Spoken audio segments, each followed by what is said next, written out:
She said at the party, "Ugh, I wish I'd come single. I'd be having more fun." Loud enough for everyone to hear. I said, "Let's fix that."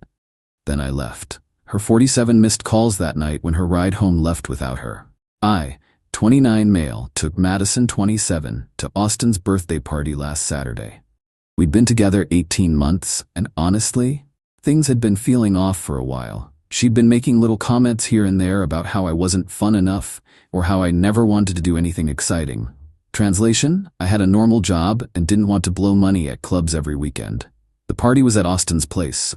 He's Madison's college friend, part of that group she's always talking about. The fun crew. They all have marketing jobs or work in social media, make decent money, and act like they're still in a frat house. I drove us there. My car, my gas. Standard arrangement since Madison's lease ended, and she didn't see the point in getting another car when I could drive us everywhere. Should have been a red flag, but I'm getting ahead of myself. Party was exactly what I expected. Loud music, people doing shots, everyone talking about their content and personal brand. I'm in software development. We don't really speak the same language, but I tried. Made conversation, nursed a beer, stayed near Madison. Around 10 p.m., she was 3 drinks deep and holding court with her friends near the kitchen island. I was maybe 15 feet away, talking to Austin's roommate about sports. Then I heard it. Madison's voice, loud enough to cut through the music. "Ugh, I wish I'd come single tonight. I'd be having so much more fun." Everyone in that kitchen heard it. Her friends laughed. A couple people glanced at me. My face went hot. I walked over. "Hey, can we talk for a sec?" She rolled her eyes. "Oh my God, Connor, I'm just joking around." Didn't sound like a joke. "You're being sensitive. Go get another drink or something." Her friend Isabel snickered. "Yeah, Connor, lighten up." Something in me just clicked off. That cold clarity you get when you realize you're done. "You know what? You're right." Madison blinked. "What? You should have come single. Let's fix that." I pulled my keys out of my pocket. "Have fun. Find your own ride home." Her eyes went wide. "Wait, what? You heard me? I'm leaving? You wanted to be single tonight? Congrats." "Connor, I was kidding." "Cool. Enjoy your night." I turned and walked out. Heard her calling after me, but I didn't stop. Got in my car and drove home. The whole drive, my phone buzzed nonstop in the cup holder. I didn't look at it once. Got home around 10:45. Finally checked my phone. 32 missed calls, 50-something texts. Still coming in. The texts were a progression. 10:13 p.m. "Connor, seriously, come back. This isn't funny. Everyone's asking where you went." I'm embarrassed. "Okay, I'm sorry. Can you please come get me?" Isabel left already, and Austin said he's too drunk to drive. Uber. It's calling in Ubers to get home. This is ridiculous. The Uber canceled on me. Another one canceled.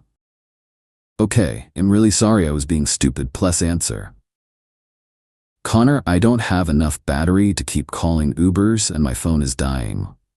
Some guy offered me a ride, but I declined him and am scared. I stared at that last text for a solid minute. Part of me felt guilty. Most of me remembered her laughing with her friends while she embarrassed me. I texted back one line, "You wanted to be single tonight, figure it out." Then I turned off my phone and went to bed. Update 1. Woke up Sunday morning to discover Madison had, in fact, figured it out. She'd gotten a ride from Austin's neighbor, some girl she barely knew, who took pity on her around 1:30 a.m. Cost her $60 in gas money. But that wasn't the end of it. Not even close. Sunday afternoon she showed up at my apartment. I heard pounding on the door around noon. "Connor, open up. We need to talk." I opened it. She looked rough. Smudged makeup, same dress from last night, hair a mess. "Can I come in?" Not really in the mood for visitors. Her face went red. "Are you serious right now? You abandoned me at a party." "I left a party. You stayed. Big difference." "I didn't have a ride." "You told everyone you wished you came single. Seemed like you didn't want me there anyway." "I was joking around." "God, why are you being like this?" "Like what? Someone who doesn't appreciate being disrespected in front of your friends?" "Disrespected?" She actually laughed. "You're so dramatic." It was one comment. One comment that everyone heard. One comment your friends thought was hilarious. They were laughing because it was funny. You're always so serious. Then date someone less serious, problem solved. She stared at me. What are you saying? I'm saying I'm done, Madison. Done being your chauffeur. Done being the boring boyfriend you complain about. Done. You're breaking up with me over a joke? I'm breaking up with you because you don't respect me. The joke was just the final straw. Tears started forming. The waterworks. Right on schedule. Connor, please. I love you. I was drunk and being stupid. It won't happen again. You're right, it won't. Because we're done. But where am I supposed to go? That threw me. What do you mean? I've been staying here 4 nights a week. My stuff is here. Your stuff is 3 outfits and a toothbrush. Take them. You know I gave up my apartment because we were practically living together. Actually, no. She gave up her apartment because the lease ended and she didn't want to sign a new one. Said she was basically living with me anyway, so why waste money? I'd never actually agreed to live together officially. That was your choice. I never asked you to move in. Are you kidding me right now? Madison, you need to leave. Where am I supposed to stay? Not my problem. Maybe Isabel's place. Or Austin's. Or literally anyone from that party who thought your joke was so funny. She started full-on crying. I can't believe you're doing this to me. I didn't do anything. You made your choice at that party. I'm making mine now. You're an asshole. Maybe. But I'm an asshole who's not wasting any more time on someone who doesn't respect him. She grabbed her stuff, which really was just some clothes and toiletries, and stormed out. Slammed the door hard enough to rattle the frame. Felt weird after she left. Not sad, exactly. More like relieved. Then Monday morning, the real fun started. Got a text from her friend Isabel. You know Madison cried all night because of you, right? You're a jerk. Blocked. Got a call from Austin. Answered out of curiosity. Dude, what the hell? Madison's devastated. She'll get over it. Over a joke? You're really ending things over that? Did you hear what she said? Yeah, it was funny. You're being uptight. Cool, thanks for your input. Hung up. Then came the Instagram post. Hudson posted a long story about toxic relationships and emotionally abusive men who abandon you for one mistake. Tagged it with about 50 mental health hashtags. Didn't respond. Didn't even look at it more than once, but apparently it got attention. Started getting DMs from people we knew. Some supportive, some asking what happened, some straight up calling me names. The best one came from Madison's sister, Peyton. She called Tuesday evening. You left my sister stranded at a party? In the middle of the night? I left at 10 p.m. She stayed, at a party with dozens of people she knew, hardly stranded. She had to get a ride from a stranger. She had to get a ride from someone at the party, after her friends all left. That's called consequences. For what? Making a joke? For publicly humiliating me, and then acting like I should just take it. You're unbelievable. She gave up her apartment for you. She gave up her apartment because she didn't want to pay rent. I never asked her to move in. She's been staying with me since Sunday, and she's a mess. You need to apologize. I'm good, thanks. You're heartless. I'm someone who finally stopped letting your sister treat me like convenience. There's a difference. She hung up on me. Wednesday, things escalated. Madison texted from a new number. We need to talk about getting my stuff back. You took your stuff Sunday. No, my actual stuff. The clothes at your place, my hair straightener, my laptop charger, the groceries I bought. I went and looked. She'd left maybe 2 more outfits, a hair straightener, and yeah, a laptop charger. The groceries she bought were a carton of almond milk and some yogurt cups, maybe $8 worth of stuff. You can pick it up Saturday, between 2 to 4 p.m. Let me know when you're coming. Can't you just drop it off at Peyton's? Nope. Why are you being like this? I'm not your delivery service. You want your stuff? Come get it. I'm not coming there alone. Bring Peyton, or Isabel, or Austin. Don't care. Saturday came. She showed up at 2:30 with Peyton and another friend I didn't know. I had everything in a box by the door. Opened the door, handed Peyton the box. Everything's there. Madison tried to look past me into the apartment. Can I just? No. Everything you left is in the box. What about the $200 I gave you for utilities last month? I blinked. You never gave me $200 for utilities. Yes, I did. In cash. Madison, you never once paid utilities or rent or anything. Peyton jumped in. She said she was contributing. Then she lied. Check your bank statements. Find the withdrawal. I'll wait. Madison's face went red. I can't believe you're being this petty over money. I'm not being petty. I'm being accurate. You never paid utilities. You never paid rent. You stayed here for free while complaining I wasn't fun enough. Because I was your girlfriend. You're supposed to take care of me. And there it was. The entitlement, fully on display. We're done here. I closed the door. Heard them talking outside for a few minutes. Lots of angry muttering. Then they left. Update 2. The week after the stuff pickup, Madison went scorched earth. First, she and her friends started leaving reviews on my company's public pages. Nothing directly about me, but stuff like, this company hires people with no integrity and would never work with a business that employs someone who abandons women at parties. My boss actually called me in, explained the situation calmly. He laughed. So your ex is mad you broke up with her? Essentially, and she's leaving fake reviews because of it? Yep. I'll have corporate handle it. Don't worry about it. The reviews got taken down within 48 hours. Terms of service violation. But Madison wasn't done. She started texting my friends, the ones she'd met through me over the past 18 months. One of them, Trevor, sent me screenshots. Madison, hey, I know we don't talk much, but I wanted you to know what Connor did to me. Madison, he left me at a party alone at night, and now he won't even talk to me. Madison, I've been literally homeless, staying on my sister's couch, and he doesn't even care. Trevor's response, Madison, I was there that night. I heard what you said. Connor wasn't in the wrong. It was a joke. Jokes are supposed to be funny.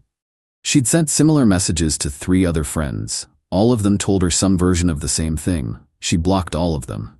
Then came the Venmo request. $450 with the note, for rent, utilities/food from the last month. I denied it with my own note, never agreed to financial support. She sent another one, $280, gas money for driving me everywhere for 18 months. Denied. You never offered to pay, not my problem. She sent a third one, $125, emotional damages. I screenshotted all 3 and posted them to my close friend's story with the caption, "The audacity." Got a lot of supportive messages, including one from her college friend Nathan, who I'd met a few times. Bro, Madison told everyone at Austin's party last night that you're financially abusing her by withholding her money. Just wanted you to know she's lying. Financially abusing her. By not giving her money she never had a claim to. The logic was impressive. The following Tuesday I got a letter. Actual certified mail, from a lawyer. My heart sank for a second. Opened it. Read it. It was a cease and desist letter, demanding I, 1. Stop harassing Madison. 2. Return her property, unspecified. 3. Pay her $800 in owed financial compensation. 4. Remove all social media posts referencing her. I read it 3 times. Then I noticed the lawyer's name and firm. Googled them. It was one of those pay $100 and we'll send a scary letter services. Not a real legal threat. I ignored it. But I did call my own lawyer. My college roommate from way back, Dennis, who specialized in family law. Connor, you got a letter from an online legal threat service. It's worth less than the paper it's printed on. So I don't need to respond? Only if you want to waste your money. She's got no case. You didn't harass her, you don't have her property, you don't owe her money, and your social media posts are protected speech as long as they're true. So what do I do? Nothing. If she actually retains a real lawyer and files something, call me. But that letter? Trash it.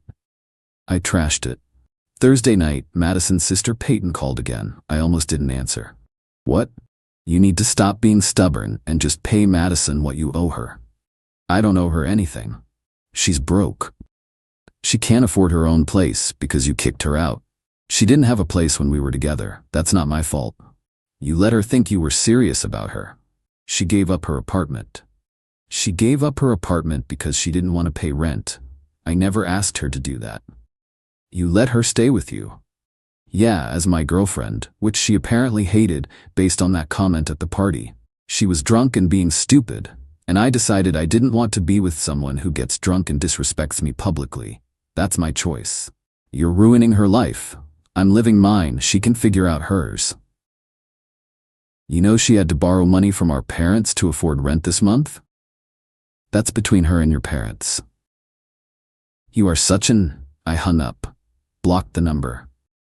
Friday afternoon, I got a text from Austin. Dude, Madison showed up at my place last night crying, saying she has nowhere to go. I'm letting her stay on my couch, but you need to fix this. Nothing to fix. We broke up. She needs to figure out her living situation. You're really gonna let her be homeless? She's not homeless. She's staying with you. Temporarily. Still not my problem. Wow, real classy, Connor. About as classy as her telling everyone at your party she wished she came single. No response to that. Saturday evening, I was grabbing dinner with Trevor and 2 other friends. We were talking about work stuff when Trevor's phone buzzed.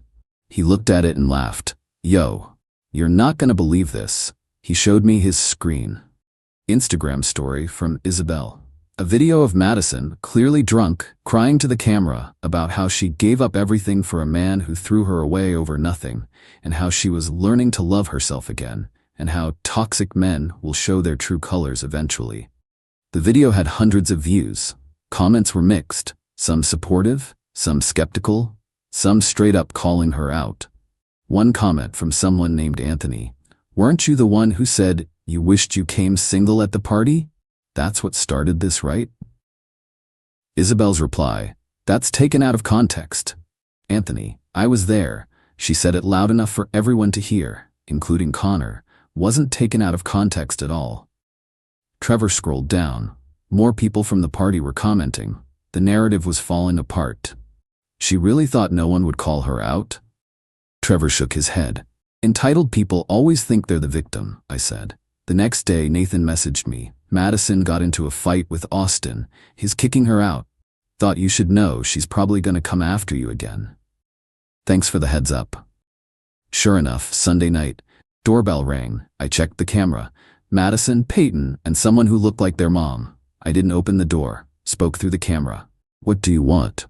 Madison's mom spoke up. Young man, we need to talk about this situation. No, we don't. My daughter is in crisis because of you. Your daughter is in crisis because she made bad choices. That's not my problem. You will not speak about my daughter that way. Then leave my property. Madison started crying. Connor, please. I'm sorry. I'm really, really sorry. Can we just talk? We have nothing to talk about. I know I messed up. I know I said something stupid. But you're really gonna throw away 18 months over that?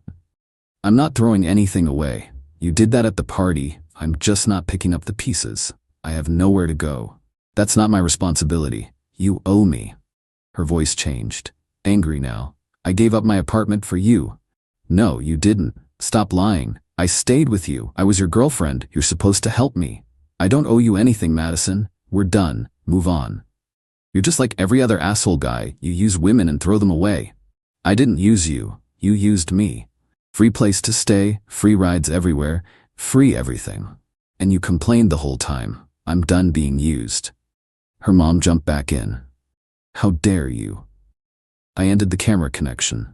Turned the volume off. Let them yell at the door for another 10 minutes before they finally left. Final update.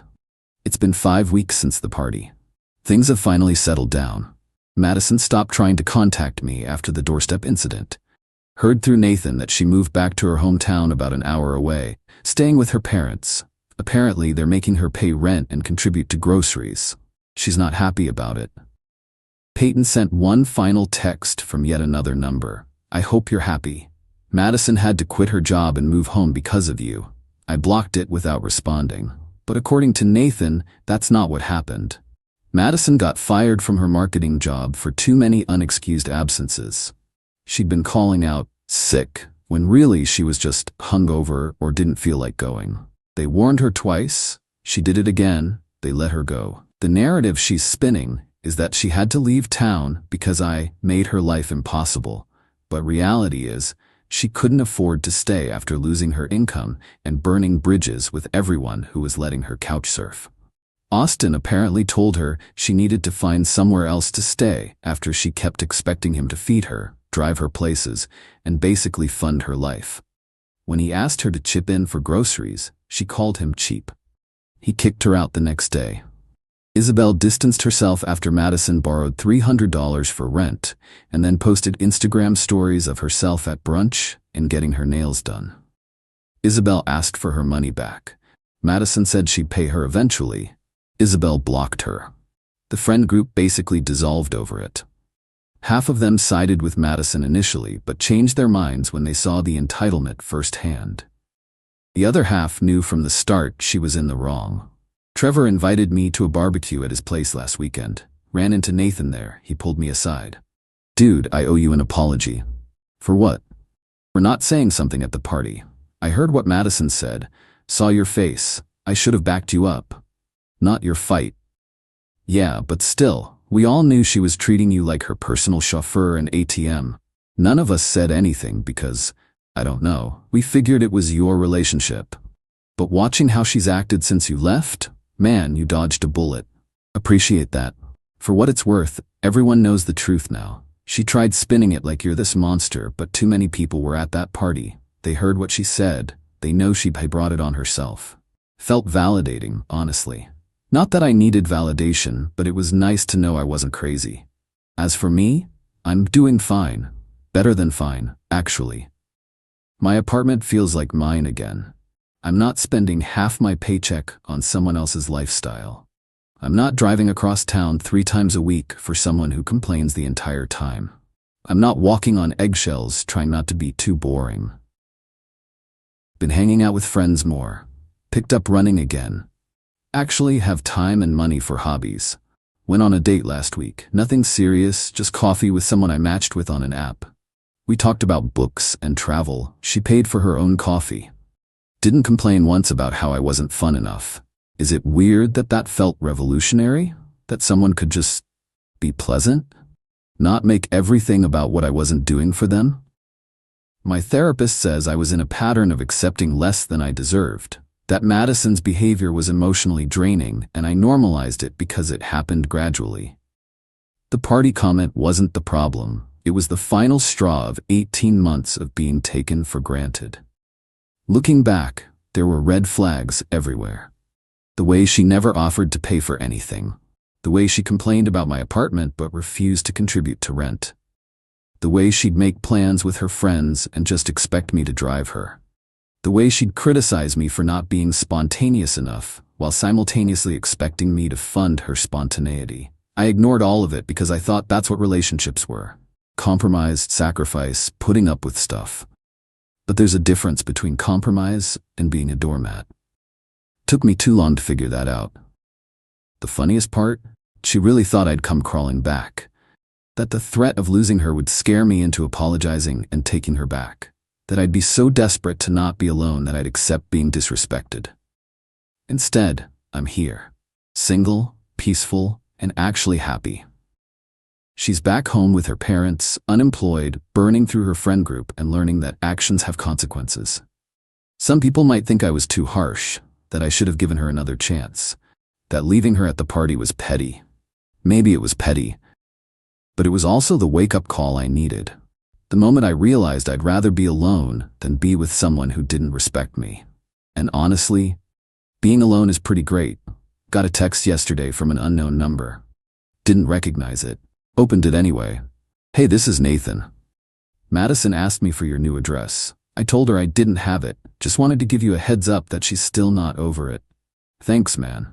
Appreciate the warning. No problem. Also, if you're ever down to grab a beer, let me know. You seem like good people." Will do. Blocked Madison's old numbers preemptively. Changed my social media to private. Not taking any chances. The way I see it, I'm not the one who screwed up. I'm not the one who publicly humiliated my partner. I'm not the one who expected someone to bankroll my lifestyle. I'm not the one who burned every bridge trying to avoid accountability. I just stopped accepting disrespect. And if that makes me the bad guy in her story, I'm fine with that. Because in my story, I'm finally the main character.